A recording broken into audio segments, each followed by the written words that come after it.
Yeah, that's what it looks like when you get the Real ACC Genius kit in the mailbox. They jam it in there. So there's the Real ACC Genius 215 right there, and all the other goodies that are in there. Ooh, what's that?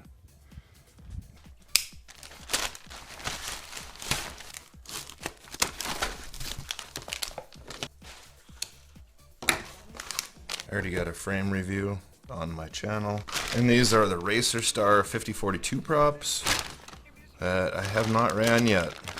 It'll be interesting to run those props. Kind of looking forward to it. This is F4 flight board that I've reviewed a couple times on my channel. It works good. You just got to make sure you have the right drivers to flash the Airbot F4 on it so that the buzzer will work. And then you got the Racer Star 2205 2600 kV motors that come in the kit, and these are just the standard Racer Star. Pretty happy with this kit. I would definitely recommend this kit to someone wanting to build. It'd be something pretty easy to put together. I like that they're using silicone wires on all this stuff now. It just makes me happy because I'll cut these and solder them onto the flight controller. I like the straight solder. I don't have anything unplugged when you crash. I just want to open this to see if it comes with that battery protector plate. I doubt it does because the other one didn't. So I doubt they changed that at all. No, it's all just the same. It's the same kit with the power distribution board and everything. So it comes with the strap, standoffs, all the screws, all that good stuff, everything to build it. I do need a few other odds and ends. I got a couple blue XT60s, and on here it has, right there would be your BEC 5 volts. So this would be a really sweet one to use for that 130 build. Then you wouldn't have to run a PDB. You could run this straight to your flight controller, power your flight controller, and you'd be good to go. So yeah, I like this. If you go in and get all your drivers and everything, so you can load this with the Airbot F4 firmware, the latest release of the Betaflight. Put that firmware on here.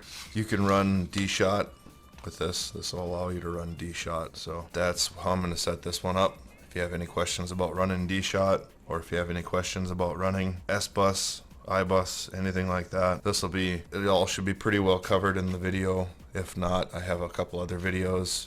And if you don't get it from that, message me and I can help you out.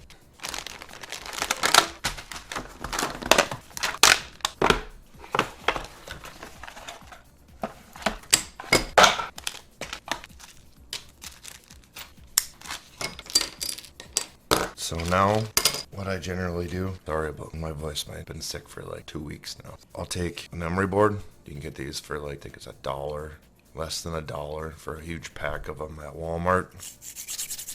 And I'll round all the edges of everything over like that. Don't breathe that dust. It's bad for you. And wear gloves. I'm gonna do all the edges of everything. I'll even do these little edges in here. Every edge that's been cut except for the holes. Obviously I won't do the drilled holes. I'll even soften these edges right here and then around right there. And I don't worry about these.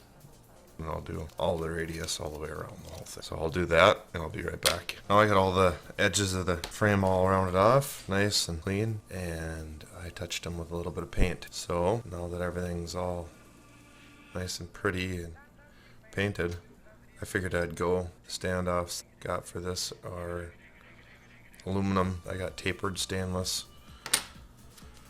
And I recessed the holes in the bottom of the battery plate. You can see they sit in there flush. You don't have to do any of this stuff except for clean the frame. You can use all the hardware that came with it. I just like doing custom builds because it's funner. So now I'll throw the frame together quick here and we will be on to the next part, which will be motors and the 4-in-1 ESC. So I just figured I'd show you that. I got it all cleaned up, all bits and pieces and all the good stuff here. It's nice where you don't have sanded. You can just take your fingernail, go over it, and it'll peel the paint right off so you get a nice super razor sharp line there. So that's pretty sweet. So I'll go over the basic assembly here really quick. I'm doing it differently than it's done normally because I'm recessing screws. Normally you'll use the long screws on the outside and short screws on the inside. All my screws are going to be exactly the same. I heavily sanded these two spots right here because I trimmed the strap, so the strap will actually fit through that mounting plate now. It looks like it should work. Crash once or twice, you see it start ripping, then I'll do something different.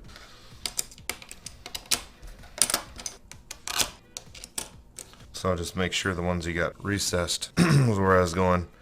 Those two are really nice and rounded for the battery strap, so make sure they go off to one side or the other, it doesn't matter. And then you can take these and start them on there.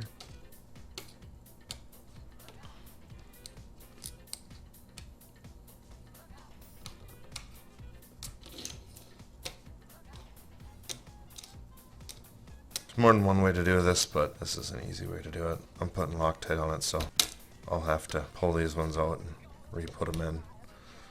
So just flip it over. I'll start on one. Little Loctite on it.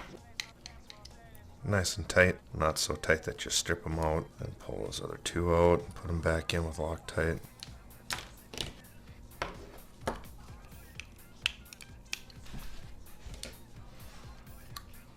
This is going to be nice, it's all flat on the bottom now, you don't have to worry about your battery hitting.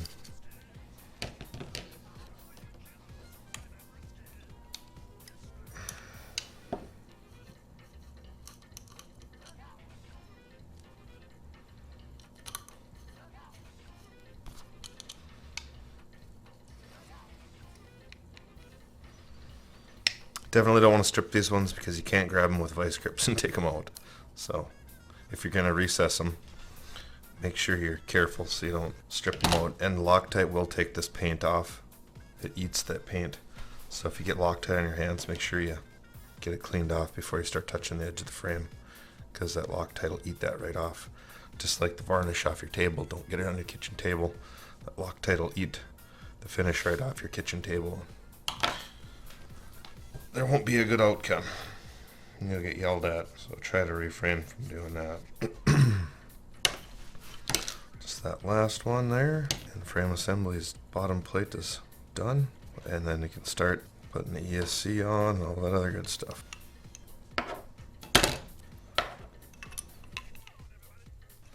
Just like that. Wipe off any excess Loctite. With your shirt, it's mandatory. Always use your shirt. Just kidding, don't use your shirt. So now all that's done, we can move on to motors and ESCs. Well, motor in this kit comes with a 4-in-1. So motors and ESC singular. It'd be kind of cool if you could, like I'm doing, customize your kit a little bit. That might be something for Banggood to think about. I didn't. It'd be cool if you, when you went in to order it, if there was like a drop down with different options of motor size, color, especially if they're gonna use the Racer Star.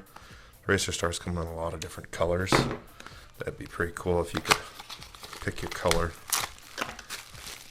So there is 2 different sizes of screws, long and short. We're going to be using the long ones, so take the short ones, get rid of them, and I'm going to be Loctiting these on as well. And I believe they come clockwise and counterclockwise, they do. So this is the rear of your quad here, and you want number 1 to spin clockwise, number 2 to spin counterclockwise, 3 counterclockwise, 4 is going to be clockwise because you want them to turn to the inside. I'll take another little rip of Loctite here and get the motor mounted. This one says clockwise. That's the way the threads are. That's how Racer Star does it. But you can see there's arrows on there. Arrow, kinda, sorta, bad lighting. The arrow's pointing around this way, one on each side here. So I will grab a counterclockwise one. Just gonna have a black nut on it. Keep the long bolts. Get rid of the short ones. And then don't lose your pieces. You're gonna need these later to finish putting it together, and your standoffs. So try to keep everything a little bit organized. Garbage out of the way. But these motor leads are gonna be pretty short for running that 4-in-1 ESC.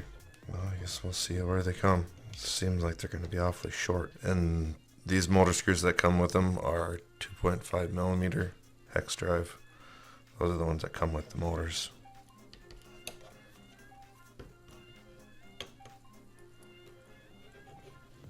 So get them all put in there. Just started. Thread them all in until they touch the carbon. Don't tighten them too tight because you want to make sure you get them all in there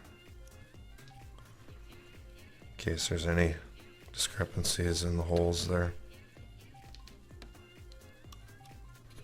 And then once you have them on, then you can go ahead and tighten them up. Do a cross torque pattern. So remember, it's aluminum you're tightening them into, so you don't have to really reef on them too hard.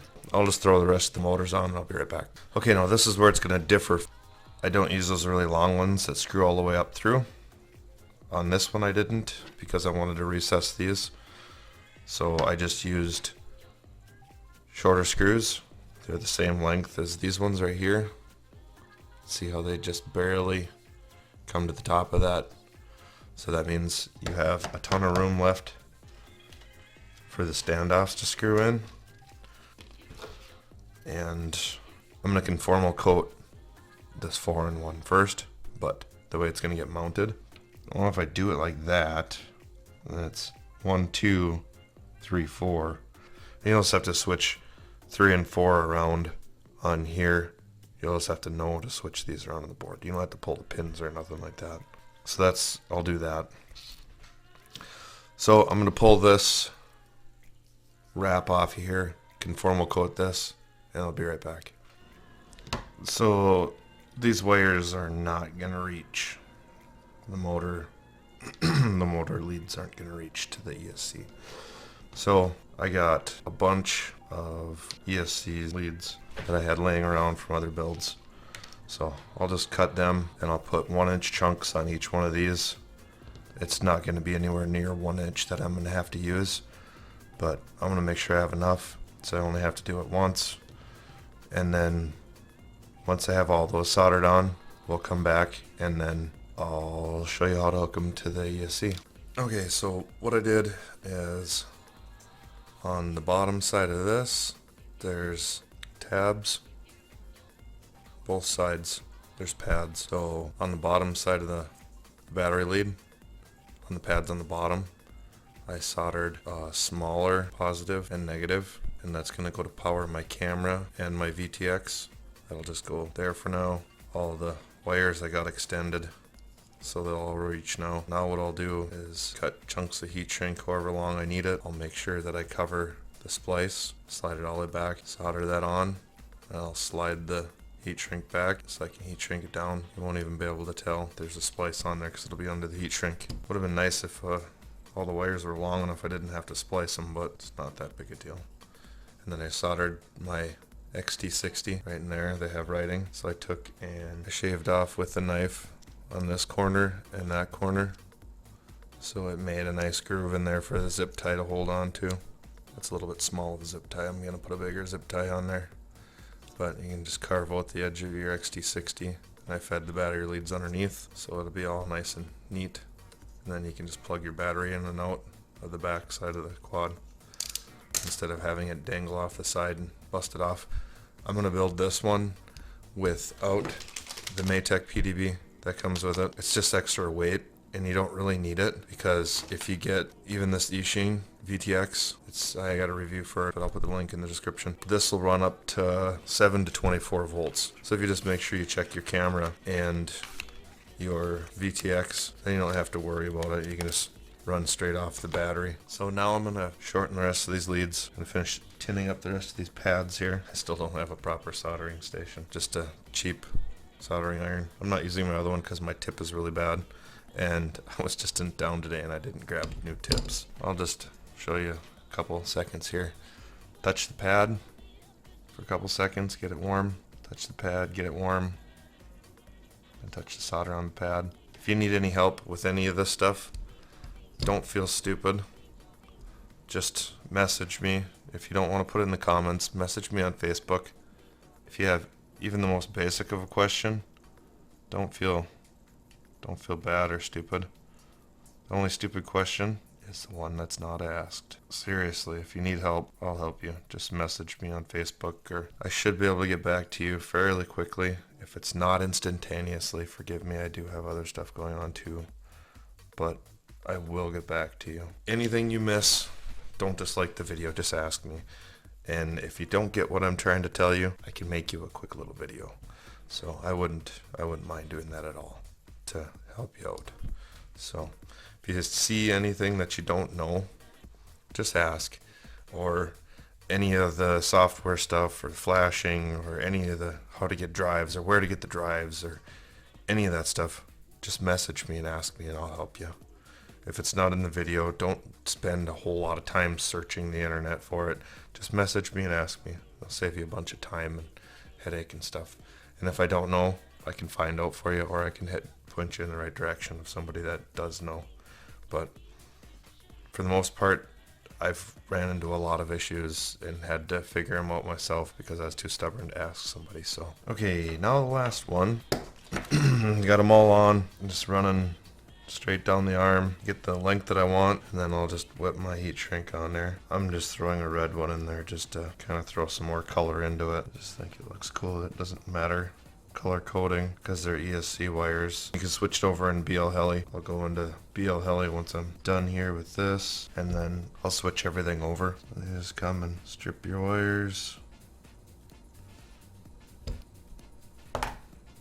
twist them, and tin them. For little tiny little pieces like this, the helping hands work great for stopping heat transfer. So if you put it up as close to the wire as you can, it won't suck the solder down in. It'll keep the solder out towards the end of the wire, and then it won't pull your whole joint loose. You see how it still has a little bit of flex there. Ain't gonna have much because it's such a tiny little chunk of wire that you need. It's kind of sad, but it's just a little bit short, like about 10 millimeters, not even, about 6 millimeters short of reaching that pad. Just tin them all. Make sure you don't have that stray wire hanging out there, because that's what'll get you contacting other things and get you in trouble. And then to make sure you don't get too much heat transfer onto your wires to make them so they're not flexible, I'll just use a pair of Leatherman. So you take your little shorty. A pair of tweezers would also work. You have a pair somewhere. There they are. Use tweezers also. Just make sure you hold it long enough. Just like that. Should have used a little bit bigger heat shrink. It doesn't quite push all the way over like I wanted it to. That's what you get for skimping on the heat shrink. But most importantly, it covers the splice there. Push them on. Put your zip tie on.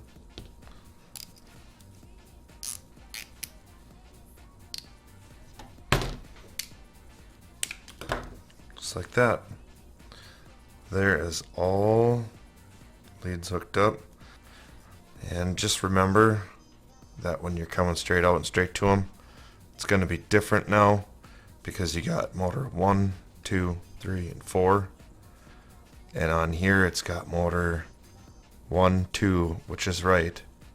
3 and 4 will have to be switched around when you solder the signal wires. These signal wires, when you solder them onto the flight controller. So then I'll show you how all that wires up. So that's the next step, is flashing the flight controller. So be careful for that little button. But that button most likely is going to fall off because it's just got tape around the top edge that holds those on. That's the only complaint I have about this board. Here's Betaflight right here. That's what I'm going to use to configure the flight controller and flash and everything else. Also here is BL Heli, and this is where I do my ESCs. So we're going to go in and we're going to do the configuration and the flashing. Right now, before we move on, make sure the board is good. So we'll go firmware flasher. We're going to go to flash on connect 56. Everything's already in here because I just flashed that last one and remembered my settings. You got to make sure you have the correct driver installed. This is what I used right here, the Impulse RC. I used their tool, Impulse RC driver fixer tool. So I just click on that, it automatically downloads it. Click on show in folder. And then there it is. I already have 2 of them. So, and then you'll just double click on that and install it, run it. So that's the easiest way to do it. Go in here and I'll pick 3.1.6 for Betaflight Airbot F4. Load firmware. I got it set to full chip erase, flash on connect, and all that stuff. I'll just take and push the bootloader button, plug it in. So up there it says it's DFU. It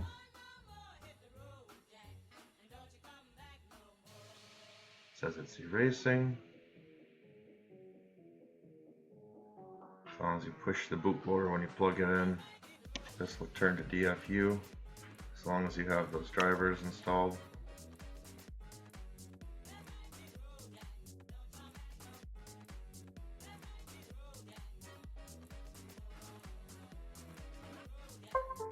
Okay, and then it went through the whole process there. Should be able to just connect to the board. I'm connected. So let's go into CLI and make sure that that flash took and it's not just running the regular Betaflight. So we'll go version, and it is running Betaflight Airbot F4 3.1.6, and that's from February 2017. That's the latest stable release right there. So sweet.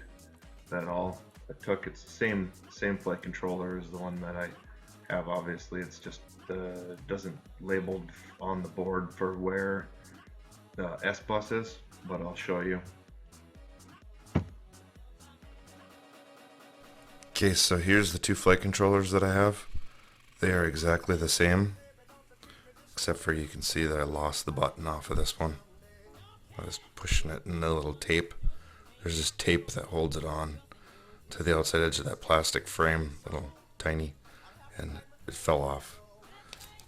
It's not that big a deal, especially if you have it flashed already. This one is the one that comes with the kit right here, but there's no labeling on this one, the one that you get in the kit. So I'll put a screenshot of this one up.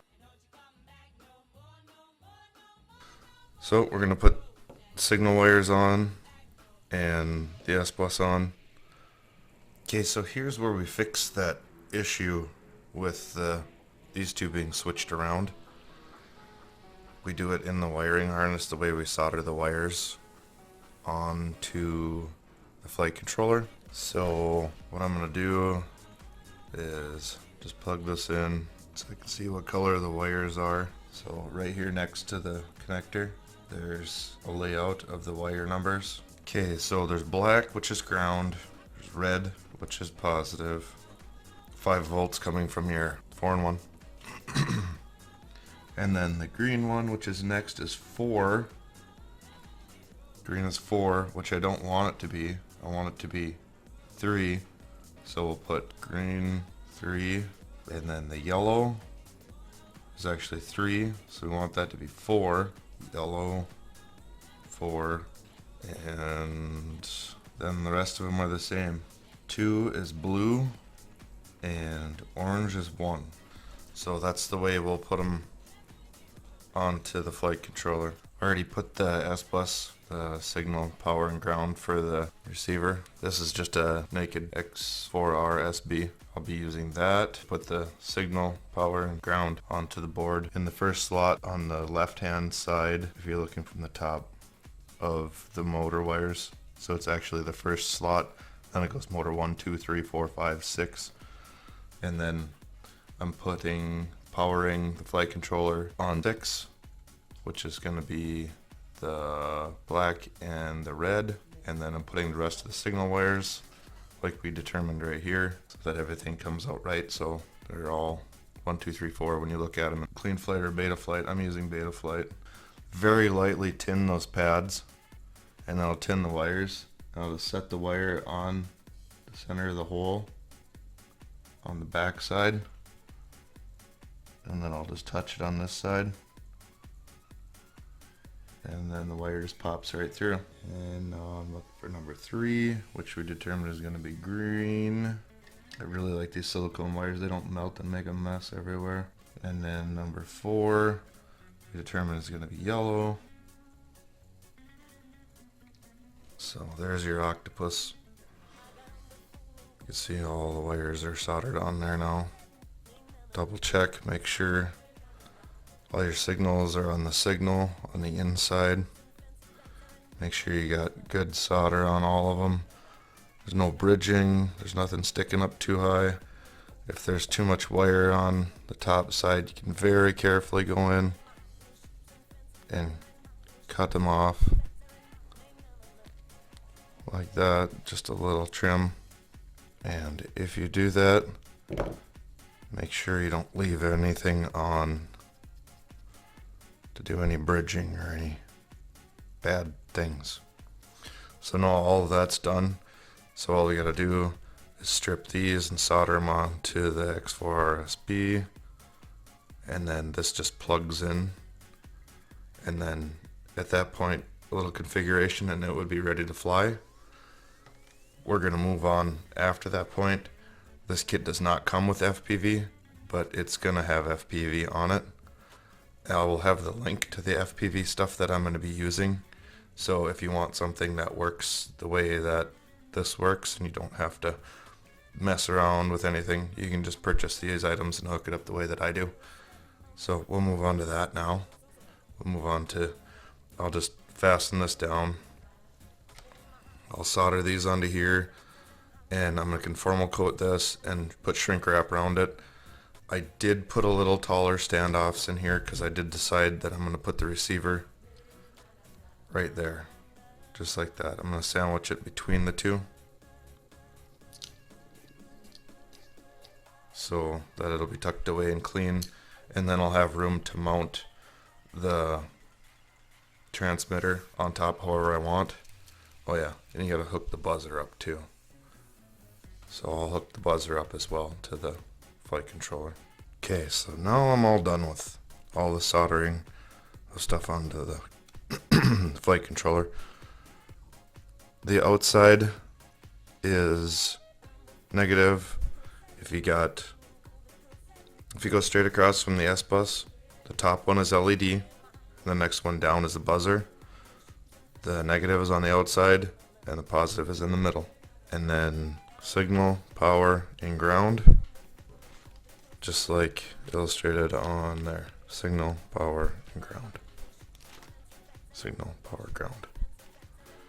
So if that's all done, now I'm going to conformal coat the receiver, conformal coat the flight controller, and I'll shrink wrap the receiver. And the only tough part is if I ever need to bind it to anything else, I'll have to pull it back out. But I don't plan on it. I'm going to bind it to my X90 Plus Tranis. So bind it to there. And I don't see that changing anytime soon. So I'm going to conformal coat this and I'll be right back. It's all done except for buttoning up the top. I gotta put the 2 screws in the side of the camera mount. I put the GoPro lens that I had bought that I have reviewed on my channel into the HS1177. You can see how far in it screws, almost all the way, but it focuses and it looks awesome. So I just have to put those 2 screws in, and then I have to put the top on, and then we are all done with the actual quad itself. So now quick, I'm gonna go in and do all the setup for the ESCs and everything, because you can see when I plug it in, she'll start twitching. That means that my min throttle is too high. You can see how they're all twitching now, and it's not armed or anything. I don't even have the transmitter. So to fix that twitching, you just got to go in and adjust your min throttle. First of all, I'm going to go into Betaflight. You can only be connected to one at a time, and when you connect to BL Heli, the Chrome app, you have to have a battery plugged in for it to read your setup. So I'm connected, go to configuration, and then I'm just gonna go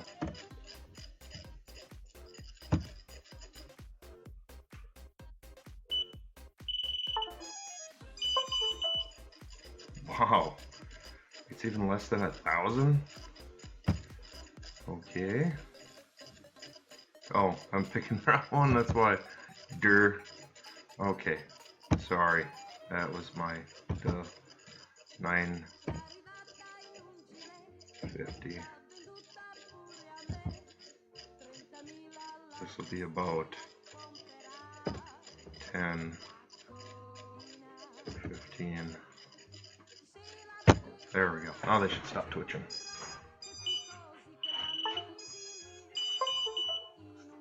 There we go. Twitching done. Now we can actually go into the motors and find out what that value is. You gotta click on there. Don't have props on right now. Anytime you're gonna plug it into the computer, take your props off. I do, because I like my fingers and my face and my eyes. Ooh. It kind of starts twitching. Yeah, I'll leave it at 950. Connect. So what we'll do now that the receiver is bound and to the Tranis and everything's ready to go, to do after that, hit connect, go into your ports, turn on your UART1 serial port. It's already on because I turned it on. Right there, serial, and then click save reboot, and then it will save and reboot. Then after that, you want to go into configuration. I'm pretty sure it puts these values in there by itself without even asking you, because it just recognizes it. But if not, you click the drop down, and then you go bam, and then you click this drop down. And then if you're using iBus or if you're using SBus, click that, go over, save reboot, setup, then you're just double checking to make sure your board is in the right orientation. Tips to the right. That's because the orientation of the board, the USB is supposed to plug into the back. So you got to make sure you rotate the board -90. So I'll show you where that is. Go into configuration, go down, so it's right here, go the yaw direction, right here, You want to go negative 90, and then you can drop down here and do 8 kilohertz, 8 kilohertz.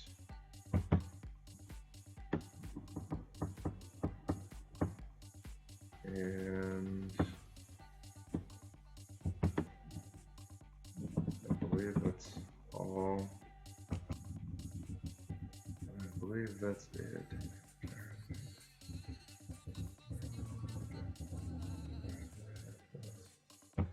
Yeah, that's it for now. You can run D-Shot. We should be able to run this on D-Shot. So that'll probably pop up now. Yeah, it pops up right now. The board is capable of running D-Shot, but we'll do all that later. And then make sure you do save and reboot.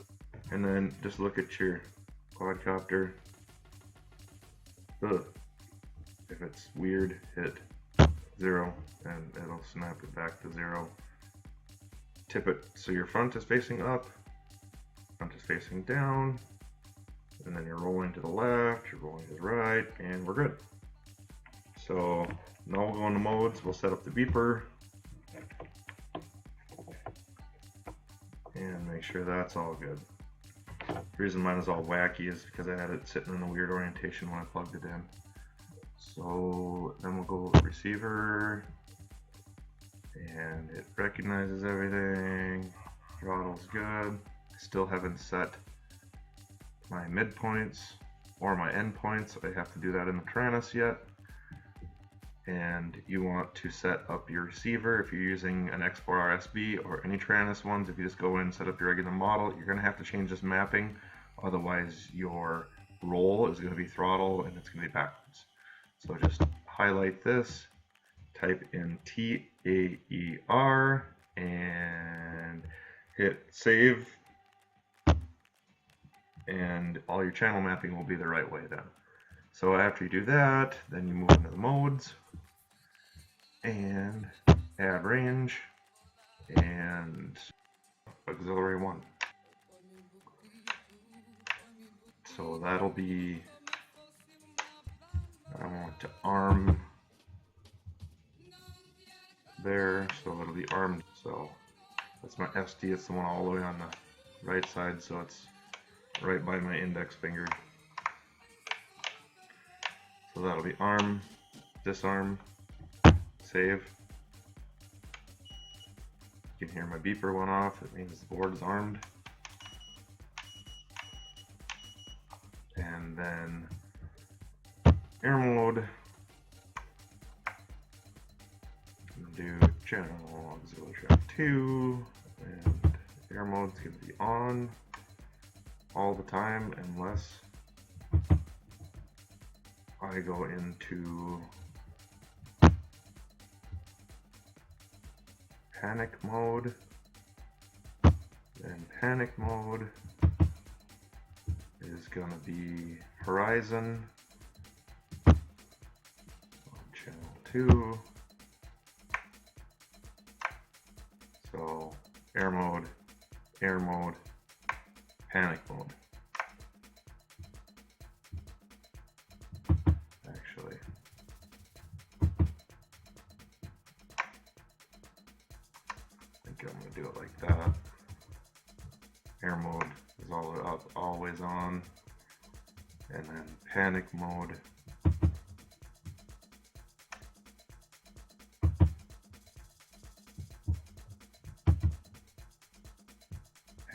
will be just pull the switch towards you and it'll automatically level.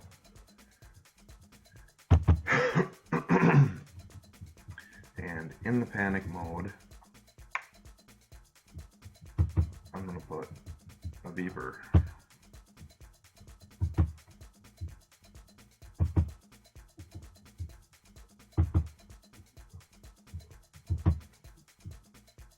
Like that. Auxiliary 2, save. There's stabilization, so that'll also work as a lost alarm. See how unarmed? You can tell right here you're arming It's armed. Buzzer works. Not armed. Buzzer still works. So you can use that for a lost alarm. It doesn't have to be armed for you to turn the buzzer on.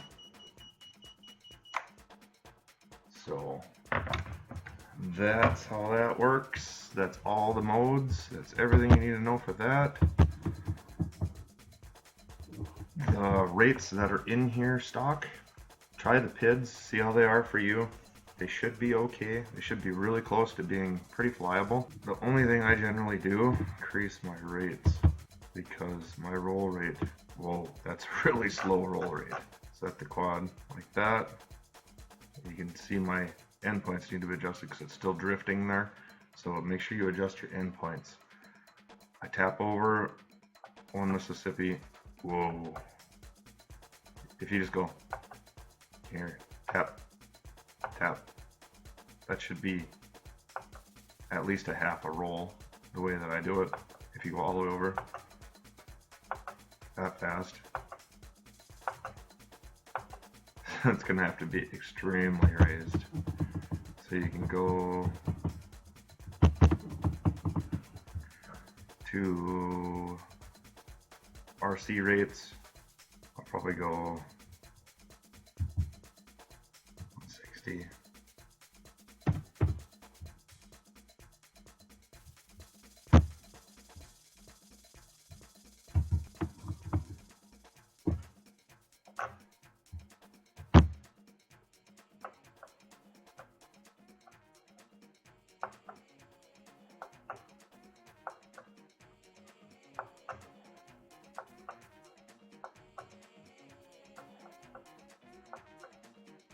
That seems pretty good. It's pretty slow yet. Do these for yourself. Don't follow my numbers because it probably isn't gonna be good for you.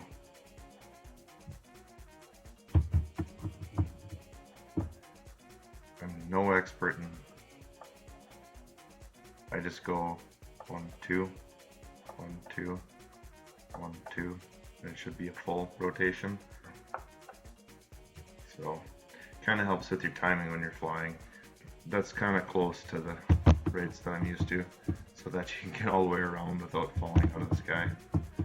So if your rates are low when you're doing rolls or flips and you want it to be a little faster, that's where I do it right there.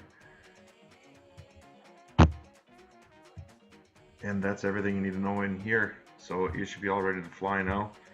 Just make sure your props are on right. Make sure your motors are spinning the right way. That's right, I gotta show you the BL heli yet. So I'll show you the BL heli, make sure everything's spinning the right direction. And then after you get that done, then you can fly. Here, now we're ready to do the ESCs. So battery's hooked up, connected to it, read setup, and then you get the lowdown. Already all done.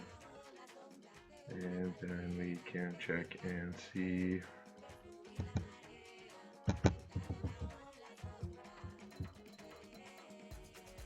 I believe 2 and 3 need to be reversed. We can check to see. Over here, I'm gonna do brake on, stop on.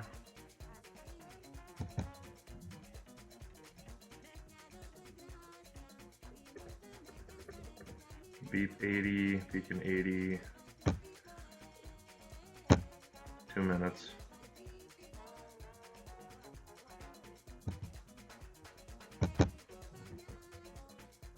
And we can check the firmware. Oops. Go. Right, the setup to do what we just did over here, save it onto the ESCs. And it says finished right here. So now we can flash all. Oh, we didn't even see what version it was. 16.5, so it's probably the latest version.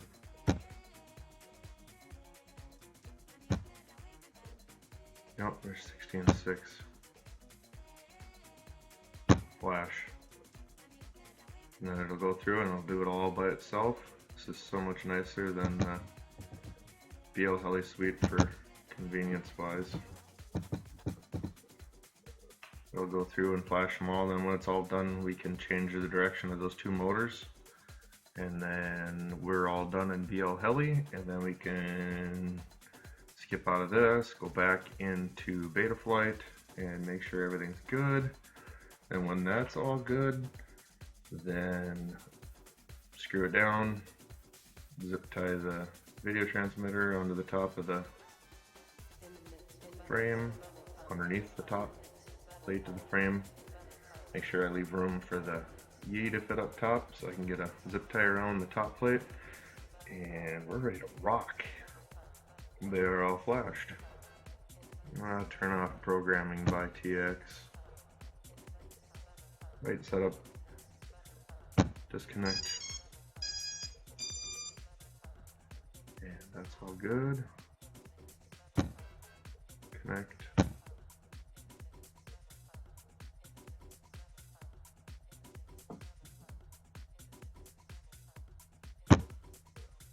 Yeah, I still gotta go into my Taranis and set my endpoints.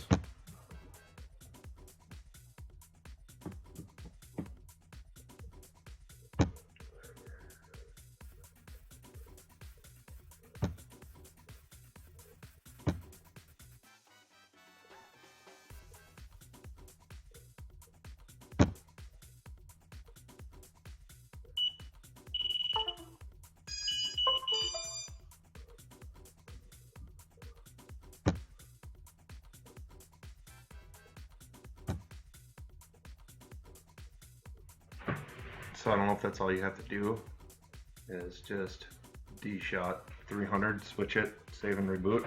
I don't know if that actually works. Welcome to OpenTX. Because I've never tried it.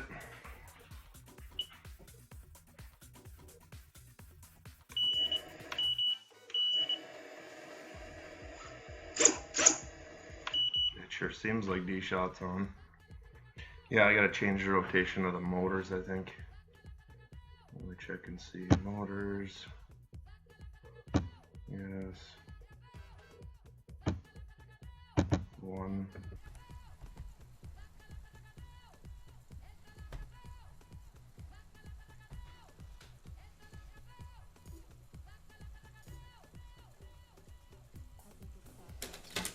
That one's definitely turning the right way. So 1 is yes. 2 is the wrong way. Good thing we're checking.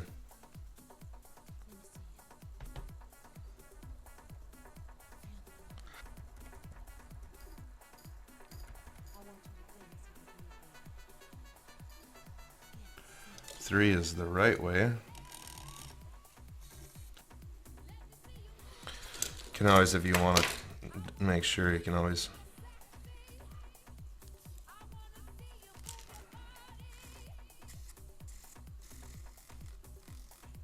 like that and see it's turning in.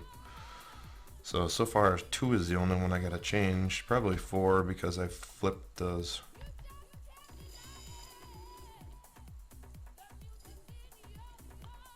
Ooh, that bearing sounds bad.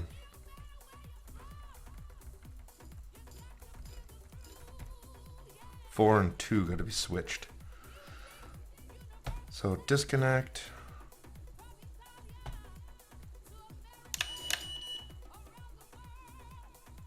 The heck, it's still connected? Wow. Okay, make sure you get everything shut off before you disconnect, otherwise there'll be a ghost in the system. That was pretty funny. Okay, connecting back up, and 2 and 4 gotta be reversed. Read setup. And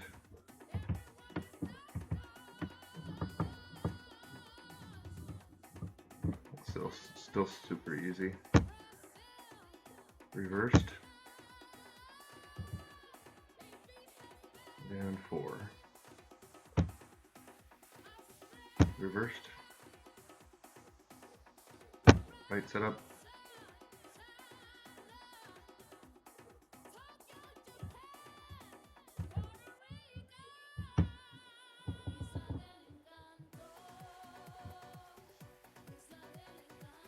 And you're good. 2 is reversed, and 4 is reversed. Saved. Disconnect. And connect.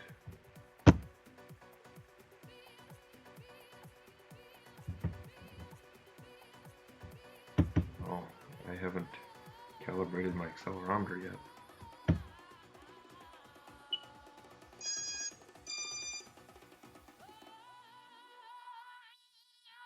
It's always a good thing to do.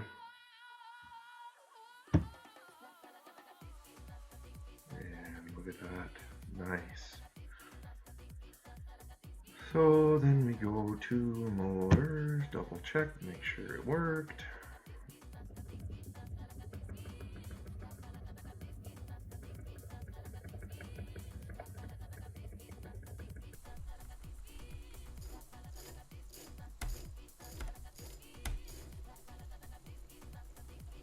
Wow, they all pretty much spin at almost the exact same rate. That's kind of cool.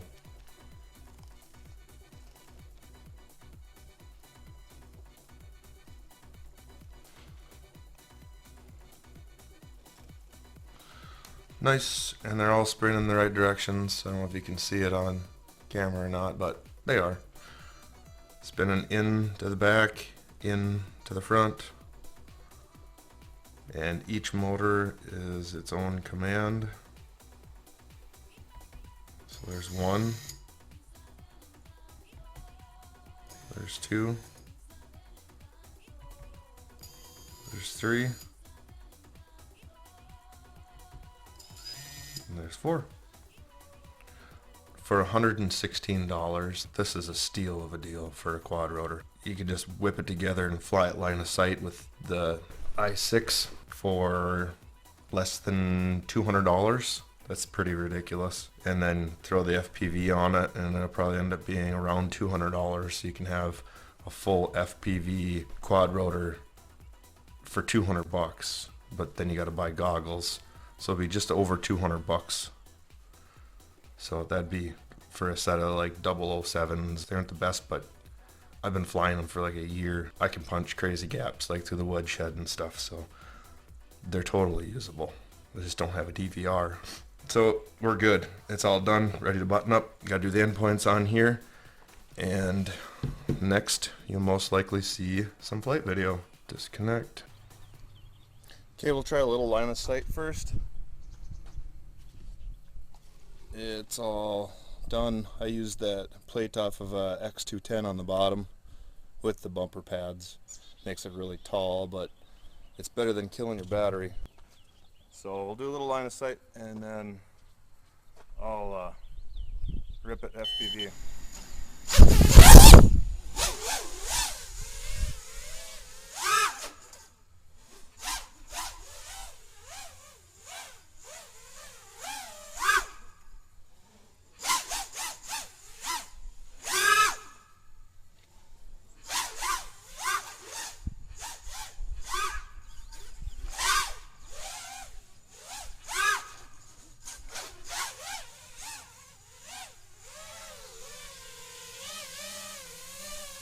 So now we'll do a little FPV. I'm gonna bring it back and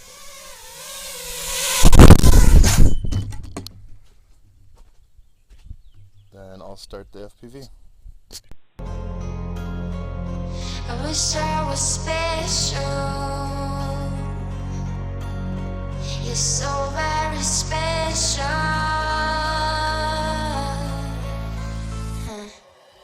She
And you can tell the waterproofing worked.